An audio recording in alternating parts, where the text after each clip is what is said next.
सुप्रभात मेरे स्वास्थ्य के सहयात्रियों। अगर आपको आर्टिक वाल्व की प्रॉब्लम डायग्नोज्ड है, चाहे आपने उसका ट्रीटमेंट करवाया है नहीं करवाया है, चाहे वो माइल्ड प्रॉब्लम है, मॉडरेट प्रॉब्लम है, सीवियर प्रॉब्लम है, या आप आर्टिक वाल्व रिप्लेसमेंट करवा चुके हैं, आपको ये ज़रूर जिज्ञासा करनी चाहिए। आपको ज़रूर अपने ट्रीटिंग डॉक्टर से पूछना चाहिए कि कहीं आपको बाइकस्फीड आर्टिक वाल्व तो नहीं है।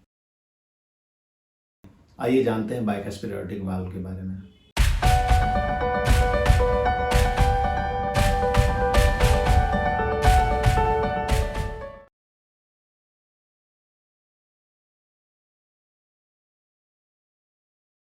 हमारे हार्ट में 4 वाल्व होते हैं।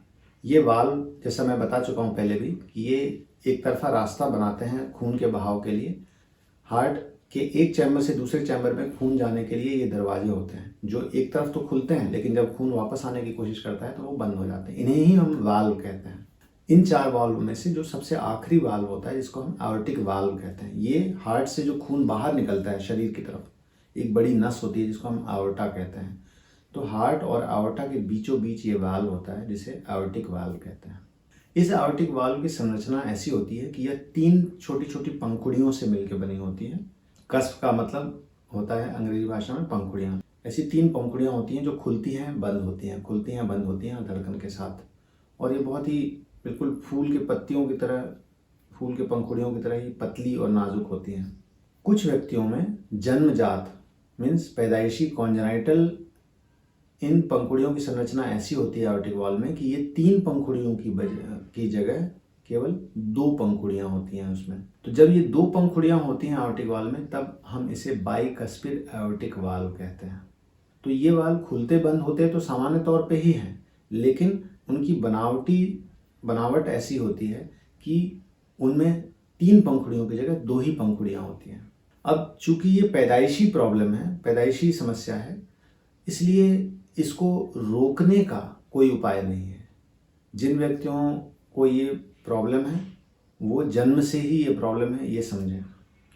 बाइकस्पिड आर्टिक वाल्व के साथ 2 समस्याएं होती हैं। पहली समस्या ये होती है कि चूंकि 3 पंखुड़ियों की जगह प्राकृतिक रूप से आपको 2 ही पंखुड़ियां दी हुई हैं, ऐसे वाल्व बिल्कुल नॉर्मल नहीं होते और ये थोड़ी सी रुकावट पैदा करते हैं जो ब्लड के फ्लो में, खून के बहाव में।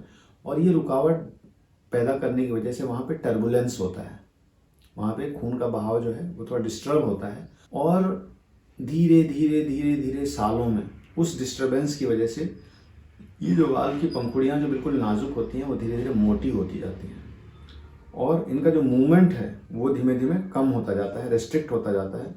और सालों में 20 साल, 25 साल, 30 साल, कभी कभी 40, 45, 50 साल तक की उम्र तक भी ये वाल्व धीरे धीरे सिकुड़ जाते हैं और कठोर हो जाने के कारण, बहुत हार्ड हो जाने के कारण, ना ये ठीक से बंद हो पाते हैं, ना ये ठीक से खुल पाते हैं और रोगी को एओर्टिक स्टेनोसिस मतलब वाल्व में सिकुड़न या एओर्टिक रिगर्जिटेशन, वाल्व में लीक, या दोनों की शिकायत साथ ही साथ हो सकती है। तो बाइकस्पिड आर्टिक वाल्व वाले मरीजों को इस तरह की प्रॉब्लम होने के चांसेस बहुत ज़्यादा होते हैं। तो अगर आपको बाइकस्पिड आर्टिक वाल्व है तो आपको यह समस्या भविष्य में आ सकती है, इस बात के लिए सतर्क रहें।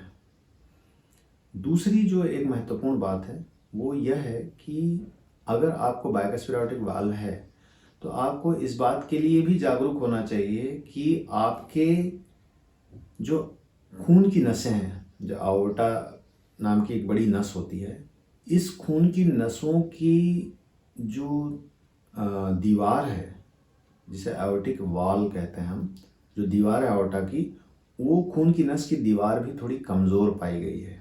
मतलब बहुत सारे शोध में, बहुत सारे रिसर्च में ये पता चला है कि जिन व्यक्तियों को बाइकस्पिड आर्टिक वाल्व होता है उनकी आवर्टा भी कमज़ोर होती है। अब इस आवर्टा के कमज़ोर होने से क्या दिक्कत हो सकती है?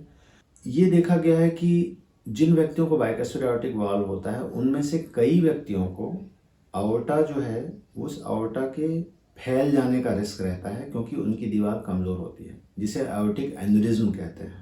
तो अगर आपको बाइकस्पिड आर्टिक वाल्व की डायग्नोसिस है तो आपको एओर्टिक एन्यूरिज्म होने का भी रिस्क सामान्य से ज़्यादा है। इस वजह से जब भी आप अपना अपनी कोई जांच करवाते हैं, अगर आपको बाइकस्फीयर एओर्टिक वाल्व है और आप डॉक्टर की क्लिनिक में जाते हैं और अपनी ईको की जांच करवाते हैं, तो इस बारे में भी ज़रूर जिज्ञासा करें कि भाई आपका आउटा का डायमीटर, आउटा का साइज़ ठीक है, बहुत फैला हुआ तो नहीं है या बहुत फैल तो नहीं रहा है। ऐसे कई व्यक्तियों में जिनका आयोटिक वाल्व रिप्लेसमेंट हो चुका है, आयोटिक वाल्व बदला जा चुका है, ऐसे व्यक्तियों में भी चूँकि आउटा तो वही है जो पहले थी, तो उस आउटा में खून के दबाव से वो आउटा फैल जाने का रिस्क बना रहता है।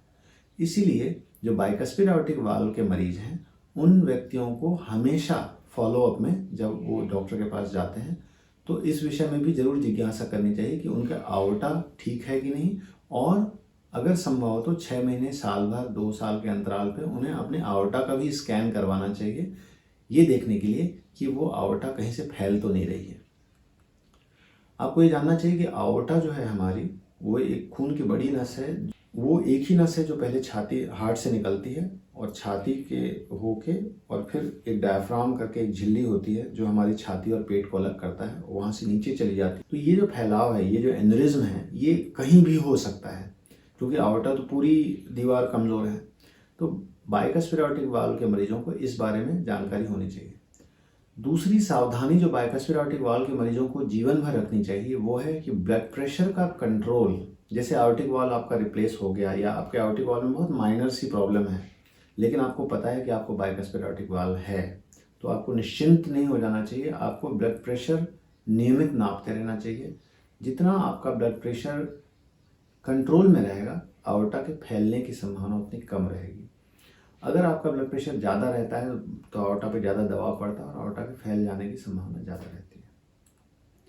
एक और बात जो बाइकस्फीयर एओर्टिक वाल्व के मरीजों को जानकारी में होनी चाहिए वो ये है कि जब आप आउटिक वाल्व रिप्लेसमेंट करवाने जा रहे हैं, आपका आउटिक वाल्व बदलवाने जा रहे हैं और आपको पता है कि आपको बाइकस्फीयर एओर्टिक वाल्व है, तो आप इस बात के लिए ज़रूर एक बार पूछें कि भाई आपका आउटा का डायमीटर ठीक तो है। सामान्यतः अगर आउटा का डायमीटर ज़्यादा है, आउटा फैला हुआ है आपका और आपको बाइकस्फीयर एओर्टिक वाल्व है, तो ऐसी स्थिति में कई बार आउटा का कुछ हिस्सा भी बदलना पड़ता है, जिसे आउटिक रूट रिप्लेसमेंट कहते हैं। ये सामान्यतः जो आपके ट्रीटिंग सर्जन है या ट्रीटिंग कार्डियोलॉजिस्ट हैं वो इस बात का ध्यान रखते हैं कि इन सब डायमेंशंस पे, इन सब चीज़ों पे गौर करके ही सर्जरी का डिसीजन करें। पर मोटे तौर पे आपको ये जानकारी होनी चाहिए कि आओर्टा का डायमीटर बाइकस्फीयर एओर्टिक वाल्व के मरीजों में बढ़ जाने के चांसेस रहते हैं, इसलिए आओर्टा के डायमीटर पर भी ध्यान देना है बाइकस्फीयर एओर्टिक वाल्व के मरीजों में। और चूंकि ये रिस्क जीवन भर रहता है, इसलिए ब्लड प्रेशर पे नियंत्रण आपको जीवन भर रखने की आवश्यकता है। आप किसी भी पॉइंट ऑफ टाइम पे, किसी भी समय बेफिक्र नहीं हो सकते ब्लड प्रेशर के लिए। आज की वीडियो में हमने जाना कि बाइकस्फीयर एओर्टिक वाल्व के मरीजों में क्या सावधानी रखनी चाहिए, किन बातों का रिस्क होता है और बाइकस्फीयर एओर्टिक वाल्व क्या होता है। उम्मीद करता हूँ यह वीडियो आप लोगों के लिए लाभकारी रहा होगा।